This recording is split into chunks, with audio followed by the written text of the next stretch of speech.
एक किलर के बदले की कहानी। रेड शर्ट का टू न्यू चैप्टर 38 और 39 आ गया है और आज की इस वीडियो में उसे एक्सप्लेन करूंगा, तो वीडियो को जरूर लाइक करें। पिछले एपिसोड में हमने देखा था कि संयुक्त ट्रिपलेट्स के साथ ब्लैक गोल्ड क्लैन को शामिल करने के लिए जाते हैं, जहां वो लिन छाइयो से रूम में अकेले में बात करने जाता है, जहां असली में उसका मंजिल वाइट गोल्ड क्लैन को शामिल करना था, जो नेविल के समान स्तर पर है, जो लिन छाइयो का पिता रहता है। जहां किसी को पता नहीं रहता है कि वो अपनी बेटी से मिलने आता है। तभी चा संयुक्त वाइट गोल्ड क्लैन के लीडर लिन पुतियन को उस पर बेट लगाने के लिए बोलता है और एसोसिएशन में होने वाले सक्सेसर वार में लिन पुतियन की तरफ से वो खड़ा हो जाएगा। जहां चा संयुक्त और लिन पुतियन के बीच कुछ देर तक बात होता है, जिसके बाद लिन पुतियन बोलता है एसोसिएशन भ्रष्ट है। अगर वो एक दिन के अंदर कोरिया आए हाउंड डॉग्स को मार देगा तो वो चा संयुक्त के बातों पर ध्यान देगा और इतनी दूर आने के लिए उसे एक लिफाफा देता है जिसमें वेन काई का लोकेशन रहता है। जहां दूसरी तरफ वेन काई चा सिंह्योक का हाइड आउट का पता लगा लेता है और वहां डेड फेस को भेज देता है, जहां दो यूचान पहले ही उसका इंतजार कर रहा होता है। और जहां चा सिंह्युक का कमजोरी रहता है वहां कमियां शीन को भेजता है। जहां वेन काई का हाइड आउट, जिसके बारे में सिर्फ लिन शियाओ को मालूम था, वहां ट्रिपलेट्स आ जाते हैं और वेन काई को मार देते हैं।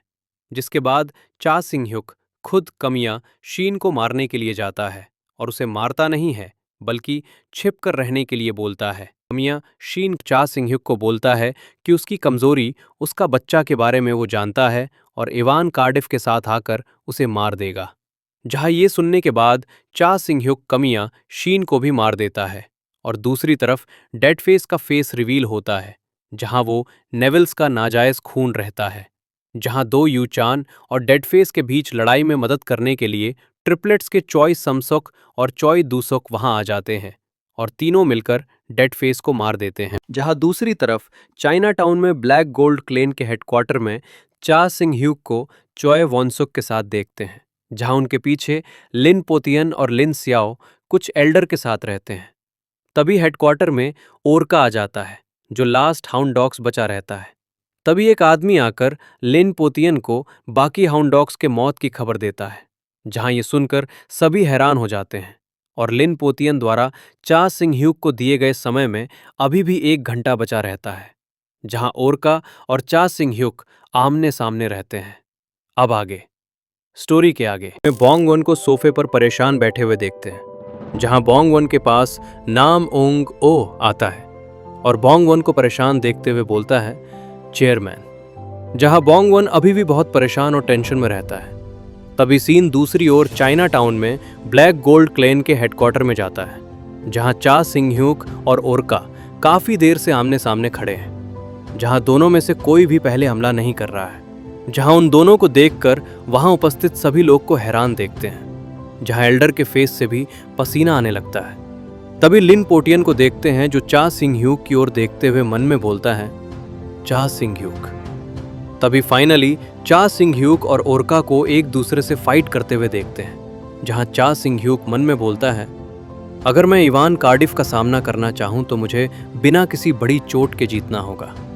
जहां तभी ओरका अपनी पूरी ताकत से चा सिंह्युक पर अपने चाकू से हमला करता है, जहां चा सिंह्युक अपने चाकू से ब्लॉक कर लेता है, लेकिन ओरका के पावर से पीछे की ओर फेंका जाता है। जहां चा सिंह्युक खुद को जैसे तैसे संभाल लेता है और जैसे ही आगे देखता है ओरका उस पर ऊपर से नीचे की ओर पूरी ताकत के साथ हमला करता है। लिन शा और चॉय वॉनसुक दोनों की लड़ाई को देखकर हैरान रहते हैं, जहां चॉय वॉनसुक हैरानी के साथ मन में बोलता है वो अब तक मेरे सामने आए सभी लोगों से बिल्कुल अलग स्तर का है। तो ये हैं हाउंड डॉग्स।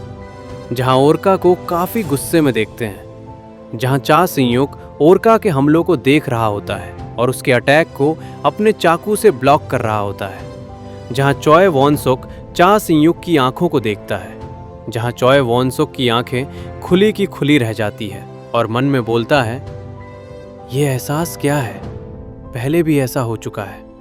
तभी चॉय वॉनसुक को याद आता है जब वो चा सिंह्युक से पहली बार फाइट किया था और मन में बोलता है ऐसा लग रहा है मानो मैं उस दिन की सारी घटनाएं दोबारा घटते हुए देख रहा हूं। तभी अचानक से लिन चियाओ चिल्लाती है, चा सिंगयूक! जहां चोय वुनसोक लिन सियाओ को देखने लगता है और उसे कुछ समझ नहीं आता है। तभी ओरका को चा सिंगयूक पर चाकू से हमला करते हुए देखते हैं, जहां चा सिंगयूक पीछे झुकते हुए उससे बच जाता है। जहां चा सिंगयूक को देखते हैं जो मन में बोलता है, उसका संतुलन बाईं ओर बिगड़ा हुआ है। क्या यह दिखावा है? यदि नहीं तो। और ओरका के बाईं पैर पर एक किक मारता है। जहां बाईं पैर पर किक लगने से वहां से खून निकलने लगता है और तभी ओरका को देखते हैं जिसे काफी दर्द हो रहा होता है और ओरका तुरंत अपने चाकू को घुमाते हुए चा सिंगयूक पर हमला करता है। जहां चा सिंगयूक पीछे हटते हुए उससे बचता है। तभी चोय वुनसोक को देखते हैं जो हैरान होते हुए मन में बोलता है, अभी उसका सेंटर ऑफ ग्रेविटी। तभी चा सिंगयूक को देखते हैं जो अपने सिर पर हाथ रखते हुए बोलता है, मैं सही समझ रहा था, उसका बाएं पैर। और स्माइल करते हुए बोलता है, ये एक जख्म थी। तभी जोडियक स्नेक की एक छवि देखते हैं। तभी ओरका को देखते हैं जो गुस्से से भरा हुआ है और चा सिंगयूक की ओर दौड़ता है और चा सिंगयूक पर चाकू से हमला करता है। जहां चा सिंगयूक अपने चाकू से ब्लॉक कर लेता है। जहां ओरका एक एक करके चाकू से हमला कर रहा है, जहां चा सिंगयूक सबको अपने चाकू से ब्लॉक कर लेता है। तभी ओरका चा सिंगयूक के गले पर हमला करता है, जहां चा सिंगयूक झुकते हुए बच जाता है और ओरका पर चाकू से हमला करता है। जहां ओरका साइड में झुकते हुए बच जाता है और तभी दोनों एक दूसरे पर हमला करता है। जहां दोनों एक दूसरे के हमलों को चाकू से ब्लॉक कर लेता है। जहां ओरका डियो के मौत के बदले के कारण पूरी ताकत से चा सिंगयूक पर हमला करता है, जहां चा सिंगयूक उसको चाकू से ब्लॉक कर लेता है, लेकिन ओरका के ताकत से उसे तकलीफ हो रहा होता है। जहां चा सिंगयूक की आंख देखते हैं जो ओरका पर लॉक रहता है। तभी दोनों गोल घूमते हैं। चाकू से एक दूसरे के गले पर हमला करता है, जहां चा सिंगयूक के गले पर ओरका का चाकू लगते हुए देखते हैं। जहां चाकू के लगते ही हल्का कट लग जाता है और खून निकलता है। तभी चा सिंगयूक की आंखों में स्नेक की छवि देखते हैं। जहां स्नेक की आवाज आती है, चा सिंगयूक। तब ओरका के बाईं पैर के पीछे एक हाथ की परछाई देखते हैं जो ओरका के पैर की ओर बढ़ रहा होता है। तब देखते हैं कि ओरका के बाईं पैर पर लगे जख्मों को दबाने लगता है। तब स्नेक की आवाज आती है, चूंकि मैंने तुम्हारे दोस्त की जान बचाई, बाकी का काम मैं तुम पर छोड़ता हूं। तभी ओरका के फेस को देखते हैं जिसके शक्ल पर दर्द साफ साफ दिख रहा होता है। लुक एट दिस पैनल, जिसमें चा सिंगयूक और ओरका को एक दूसरे के गले पर चाकू से हमला करते हुए देखते हैं और नीचे घुटनों से रेंगते हुए स्नेक को देखते हैं जो एक काली परछाई रहती है जिसे ओरका के पैर के जख्मों को दबाते हुए देखते हैं। तभी स्नेक की आवाज आती है, बेशक मैं इतना बेशर्म नहीं होऊंगा कि सब कुछ तुम पर थोप दूं, तुम चिंता मत करो। तभी फ्लैशबैक देखते हैं जहां स्नेक दौड़ रहा होता है। तभी स्नेक के फेस को देखते हैं जब वो ओरका से फाइट कर रहा था, जहां स्नेक बोलता है, मैं उनके बलिदानों को अर्थहीन मृत्यु मानकर बर्बाद नहीं होने दूंगा और मैं उस ब्लेड को कभी भी चेयरमैन तक नहीं पहुंचने दूंगा।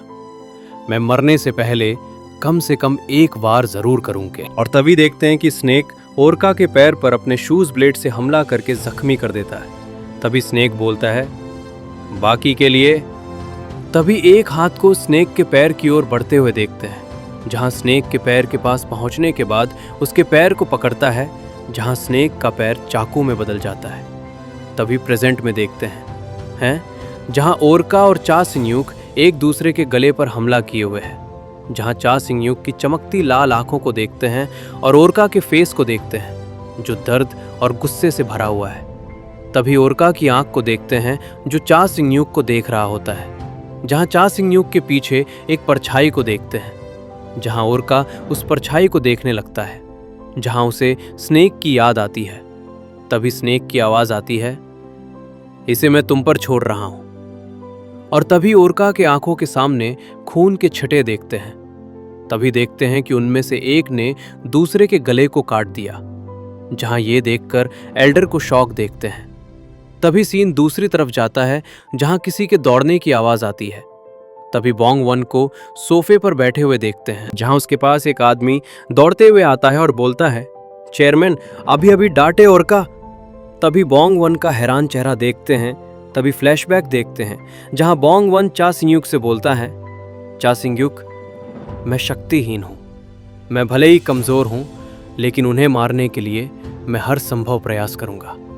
जहां बोंग वन के बगल में नाम उंग ओ और पिलजो को देखते हैं, जहां पिलजो चा सिंगयुक से बोलता है, ऋण का पूरा भुगतान हमेशा करना चाहिए। तभी नाम उंग ओ चा सिंगयुक से बोलता है, मुझे अब मौत से डर नहीं लगता। तभी बोंग वन को नीचे बैठते हुए देखते हैं। तभी स्नेक की फ्यूनरल वाली फोटो देखते हैं। तभी बोंग वन को देखते हैं जो चा सिंगयुक के सामने उसके पैरों पर झुकते हुए बोलता है, प्लीज कॉन्ग सन का बदला लो। तभी चाइना टाउन में ब्लैक गोल्ड क्लैन के हेडक्वार्टर में देखते हैं जहां एक कटा हुआ सिर नीचे गिरता है, जहां ये देखकर सभी एल्डर हैरान रहते हैं। तभी उन एल्डर में से एक बोलता है, अभी सही समय क्या हुआ है? तब नीचे खड़ा आदमी अपने हाथों को जोड़ते हुए बोलता है, अभी रात के 11:30 बज रहे हैं और 30 मिनट शेष रहते हुए चा सिंगयुक के हाथों हर एक हाउंड डॉग्स एलिमिनेट हो गए हैं। जहां ये सुनते ही एल्डर लिन छायो लिन पोतियान को शॉक देखते हैं और दूसरी तरफ बोंग वॉन को भी हैरान देखते हैं। तभी बोंग वॉन नीचे जमीन पर बैठकर हंसने लगता है। तभी ओरका के कटे हुए सिर के पास चा सिंगयुक को खड़े देखते हैं, जहां वो आदमी आगे बोलता है, द हाउंड्स वैनगार्ड, महज 23 घंटे और 30 मिनट में सभी की मौत की पुष्टि हो चुकी है। चा सिंगयुक ने समय सीमा के अंदर उन सभी को मार डाला। तभी लिन सियाओ और चोय वोनसॉक को देखते हैं, जहां लिन सियाओ अचानक नीचे बैठ जाती है, जहां चोय वोनसॉक कुछ नहीं समझ पाता है। जहां लिन सियाओ गहरी सांस लेते हुए बोलती है, जान में जान आई। जहां अभी भी चोय वोनसॉक लिन सियाओ को देख रहा होता है और उसे कुछ समझ नहीं आता है। तभी लिन पोतियन के बगल में खड़े एल्डर को देखते हैं, जो चा सिंगयुक की ओर देखते हुए मन में बोलता है, ये सबसे खराब स्थिति है। अगर प्लैटिनम हॉल चा सिंगयुक का समर्थन करता है, जिसे पहले से ही क्रांतिकारियों का समर्थन प्राप्त है, वो नेविल का अभूतपूर्व रूप से शक्तिशाली शत्रु बन सकता है। मैं ऐसा होने नहीं दे सकता। और जोर से बोलता है, ये एक मनमाना निर्णय है, आपको उसका समर्थन करने के परिणामों पर विचार करना चाहिए। हम एल्डर इस तरह की बात से सहमत नहीं हो सकते। जैसे ही एल्डर आगे कुछ बोलता, वैसे ही लिन पोटियन को देखते हैं, जो अपने चाइनीज फैन से उस एल्डर के गले को काट देता है, जहां उस फैन ने कई सारे छोटे ब्लेड लगे हुए देखते हैं, जहां वो एल्डर चिल्लाते हुए नीचे जमीन पर गिर जाता है। तभी लिन पोटियन बोलता है, अंकल मैं काफी समय से आपके साथ धैर्य रख रहा हूं। आप इतने समय से नेविल से रिश्वत लेते आ रहे हैं। जहां उस एल्डर को जमीन पर गिरे दर्द से आहें भरते हुए देखते हैं, जहां लिन पोटियन उस फैन को अपने फेस के पास रखते हुए आगे बोलता है, क्या आपको सच में लगा था कि मैं एक सूचना दलाल को पता नहीं चलेगा? जहां ये देखकर बाकी सभी एल्डर हैरान हो जाते हैं। जहां लिन पोटियन आगे बोलता है, हुर्रास के दौरान हम नेविल के साथ मैत्रीपूर्ण संबंध बनाए रखते हैं, लेकिन ये पूरी तरह से आवश्यकतावश ही किया जाता है। ये भूल जाना कि नेविल हमारा दुश्मन है, ये एक मूर्खतापूर्ण गलती होगी। जहां सभी एल्डर के फेस पर डर देखते हैं। जहां लिन पोटियन बाकी एल्डर की ओर देखते हुए आगे बोलता है, एक ऐसी गलती जिसे आपको दोहराना नहीं चाहिए। और चा सिंगयुक की ओर देखते हुए जोर से बोलता है, मैं लिन पोटियन एतद द्वारा घोषणा करता हूं, मैं चा सिंगयुक का स्पॉन्सर बनूंगा। इस निर्णय के संबंध में क्या किसी को कोई आपत्ति है? जहां बाकी के एल्डर डरे हुए रहते हैं और एक शब्द भी नहीं बोलते हैं, तभी लिन पोटियन को देखते हुए चा सिंगयुक मन में बोलता है, उन्होंने भ्रष्ट एल्डर को अनुशासित किया और उसने इस मंच का इस्तेमाल अपनी इच्छा थोपने के बहाने के रूप में किया। प्लैटिनम हॉल के भीतर कोई भी व्यक्ति जो वर्तमान लिन पोटियन का विरोध कर सकता है? जहां सभी एल्डर डर के साथ लिन पोटियन के सामने अपने हाथों को जोड़ते हुए और अपने सिर को झुकाते हुए बोलते हैं, बिल्कुल नहीं, हम काउंसिल ऑफ एल्डर मास्टर को फॉलो करेंगे। जहां चा सिंगयुक ये सुनकर लिन पोशन की ओर देखते हुए मन में बोलता है, विरोध करने वाला कोई नहीं है, वो एक खौफनाक आदमी है। ये सोचना कि वो उन मुसीबत खड़ी करने वाले एल्डर को एक ही झटके में निपटा देगा। तब लिन छाइयो को देखते हैं जो चा सिंगयुक को देख रही होती है। तब उसे लीन पुतियान की बात याद आती है, जहां लीन पुतियान बोलता है, चा सिंगयुक का व्यक्तित्व वास्तव में अद्भुत है, लीन परिवार के योग्य। जहां लीन छाइयो अपने दोनों हाथों को ब्रेस्ट पर रखते हुए मन में बोलती है, लीन परिवार के योग्य, लीन परिवार योग्य, लीन योग्य। तभी लीन शाइयो के फेस को देखते हैं जो शर्म से लाल हो जाता है, जहां शर्माते हुए बोलती हैं, इम्प्रेसिव।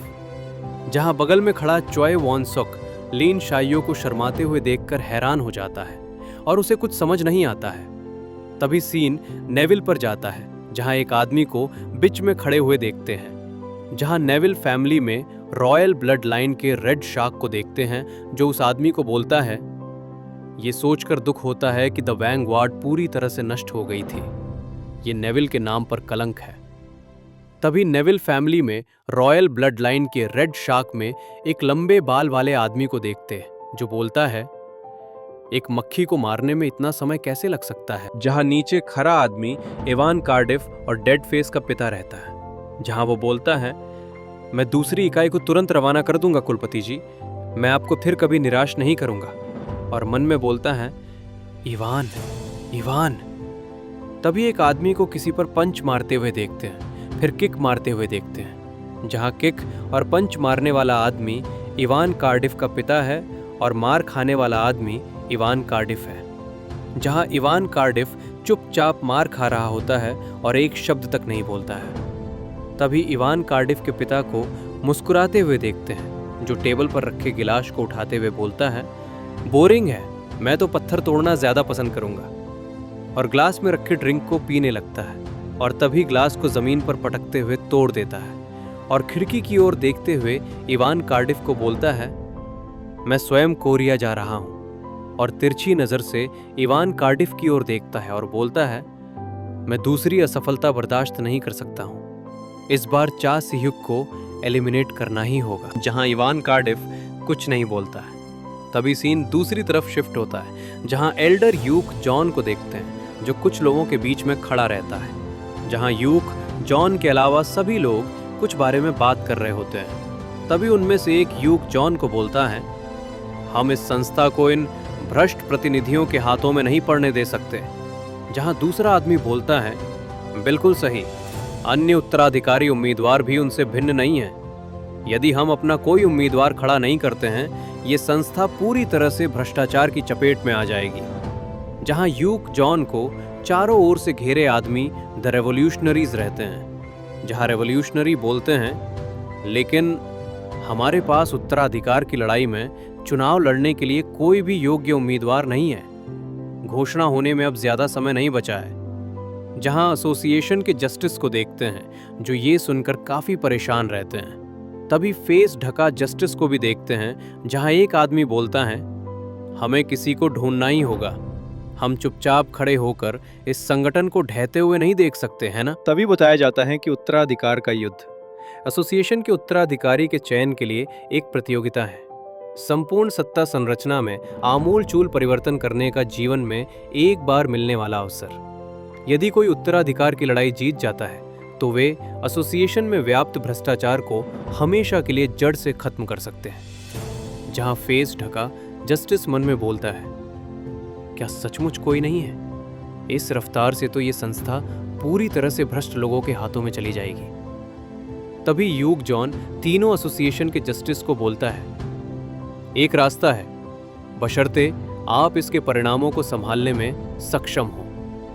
तभी सीन उत्तराधिकार युद्ध के उम्मीदवार की घोषणा का दिन दिखाया जाता है, जहां एसोसिएशन की असेंबली में कई लोगों को देखते हैं, जहां उनके बीच यूक जॉन को खड़े देखते हैं, जहां एक सफेद टोपी पहनी लड़की को देखते हैं, जो कि तीसरे उत्तराधिकारी डीसन बेनेट रहती है, जो यूक जॉन की ओर देखते हुए बोलती है, ऐसा लगता है कि उन लोगों को अभी तक कोई उम्मीदवार नहीं मिला है। तभी एक आदमी को हंसते हुए देखते हैं जो द्वितीय उत्तराधिकारी आर्थर क्लार्क रहता है, जो बोलता है योग्य उम्मीदवार ढूंढना आसान नहीं है। तभी एक और आदमी को देखते हैं जो प्रथम उत्तराधिकारी लुकस ग्रीनवुड रहता है, जो बोलता है अब स्पॉन्सर जुटाने में बहुत देर हो चुकी है। सभी गुटों ने अपना अपना फैसला कर लिया है। जहां विश्व के शीर्ष 5 गुट में से एक किमोन शू पैट्रियार्क के कामिया यूमा को अपने उम्मीदवार के साथ देखते हैं, विश्व के शीर्ष 5 गुट में से एक मंडला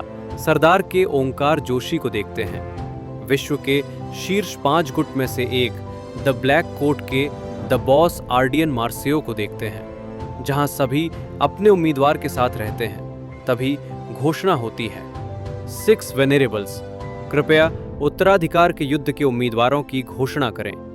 जहां यूक जॉन फेस ढका जस्टिस की आंखों में देखता है, तभी फ्लैशबैक दिखाया जाता है जहां यूक जॉन एसोसिएशन के जस्टिस को बोलता है एक रास्ता है, बशर्ते आप इसके परिणामों को संभालने में सक्षम हो। तभी एक लड़की के पैरों को देखते हैं जो वहां अभी अभी आई है और बोलती हैं मुझे जिज्ञासा है, आप जिस तरीके की बात कर रहे हैं वो आखिर है क्या। जहां यूक जॉन पीछे मुड़कर उस लड़की को देखता है, जहां सभी लोग उस लड़की को देखकर हैरान रहते हैं, तभी उस लड़की का फेस दिखाया जाता है जो बोलती है इसके साथ।